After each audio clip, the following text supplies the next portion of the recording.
Hi, this is Lisa Rangel with Chameleon Resumes, the premier executive resume writing company. Thank you so much for joining me today. Today, we're going to talk about how anxiety can fuel your job search.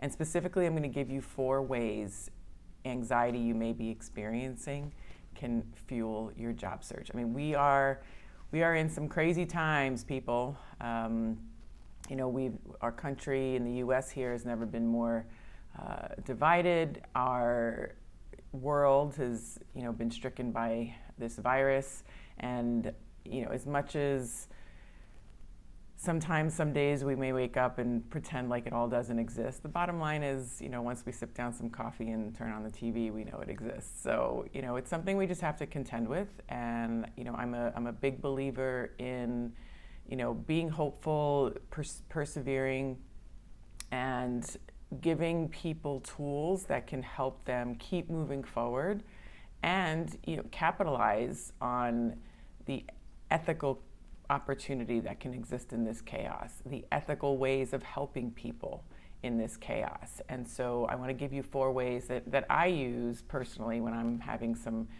big anxiety days, which happen to me a lot.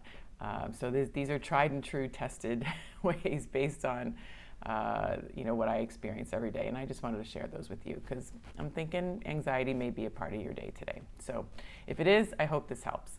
So the first way to use anxiety to fuel your job search is look at your schedule and see what one item you can take off your schedule today. And that may sound counterintuitive because, we're all supposed to be doing and hard charging and accomplishing and being busy. But I find that when you can create space in your calendar, you can use it for your job search. You can use it to meditate. You can use it to just be quiet and still. You can use it to catch up on something else. But I would look at your calendar today, and if there is an item on your calendar today that does not bring you joy, a la Marie Kondo, Kondo your calendar there, and I would give yourself a break today and see if there's something that can be put off till tomorrow, or be taken off entirely. Maybe it doesn't need to happen with a meeting or a phone call. It can happen via email, if it needs to happen at all. So I would look at your calendar and I would try to take something off today to just sort of ease the pressure, release the valve there.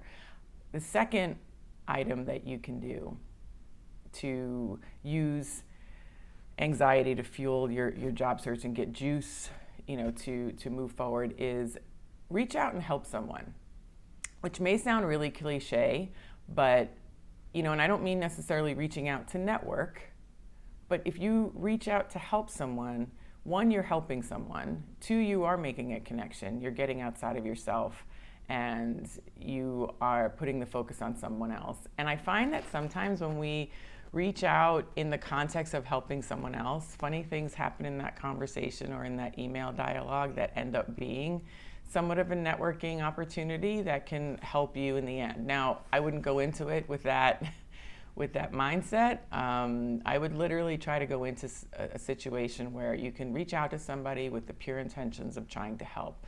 Again, getting that focus off of you today when you are experiencing anxiety, maybe higher than the norm, or on a normal day of anxiety and you just really want to get through it and be productive.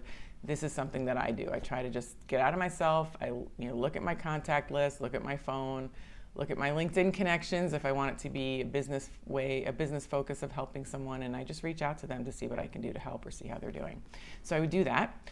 The third way that I suggest using anxiety to fuel your job search is go do something physical. Now, this is by no means an original idea. It's not my idea, but it's something that I subscribe to pretty regularly. Whether it's working out, doing a video with a workout, go for a walk. You can also combine maybe 2 and 3 here, with obviously using social distancing and masks and, all the necessary precautions. But maybe there's someone locally that you can do sort of a 6 feet apart walk or socially distanced walk together, and you can even do it together. Or you can be with someone on Zoom and do it together. Or you can, yes, I've walked with Zoom, which I know sounds really annoying, but I've done that. You can do a phone call and walk. I can't tell you over the years how many therapeutic phone walks that I've done, walking while I'm on the phone. And it's been business. And you know what, nowadays people are really flexible. If you're like, you know what, I had to get out of my home office, I had to walk. I hope you don't mind. I'm sorry for the noise behind me, or I'm sorry, for whatever hoopla they're going to hear in the background because you're out walking. So you can combine these things on the lists, business-wise, personal-wise, and make sure that you're getting the physical activity, get the endorphins going, change your scenery, and reach out and help somebody, or have that networking conversation, or the space you're creating in your schedule can be to do this walk. So again, it's all sort of tied together, and see what you can tie together. And the fourth way that you can use anxiety to fuel your job search is to do something productive for yourself. So, I've learned over the years of dealing with just anxiety surges and whatnot throughout my life, that anxiety is basically fear, and fear is essentially an essence that helps us protect ourselves. Now, this is a very oversimplified, non-doctor, analysis there, or diagnosis there of myself. So, but or my summation, I should say. But I find that I've come to embrace my anxiety, and I've come to use it as a tool that I feel like exists to help me protect myself. And so if I can do something for myself in the form of self-love, in the form of taking care of myself, whether it's something, for my mental health, or something for my career, or something for my family.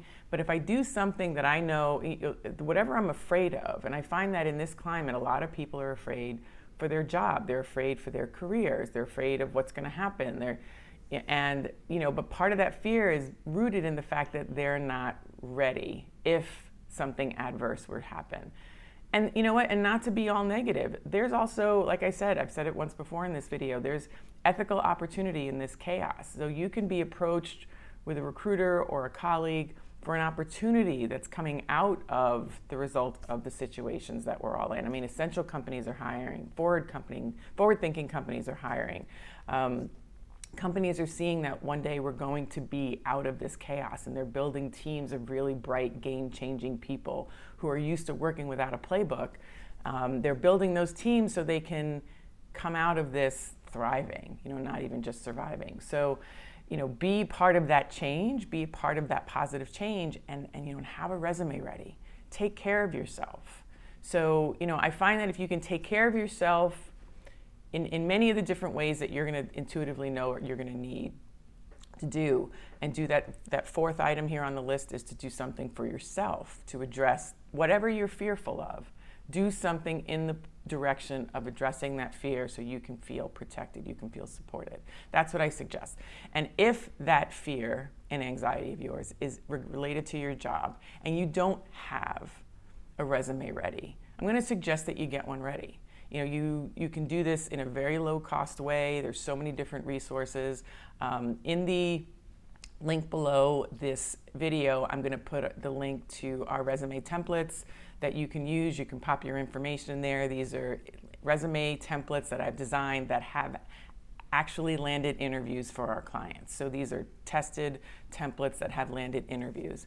And they've landed interviews for others who have bought them straight away, and I have some testimonials there as well on the page. So, if this is the aspect of your anxiety today with regards to your career, then I'm going to suggest that you take a look at those, and it's something you can do to satisfy item number 4 on this list, which is to do something for yourself. So that's my suggestion today. I hope you are gentle with yourself, gentle with those around you, and know that we're all in this together, and we're all going to get through it together. So if you have any questions or comments or concerns, feel free to post a comment below or email me at lr@chameleonresumes.com. I read and reply to every email and comment. If you like the video, I'm going to ask you to like it. If you think it can help someone today or when you watch it, I'm going to ask you to share it. And don't forget to subscribe to the channel so you don't miss my next week's video. So I hope you have a great day today and look forward to seeing you next week. Take good care.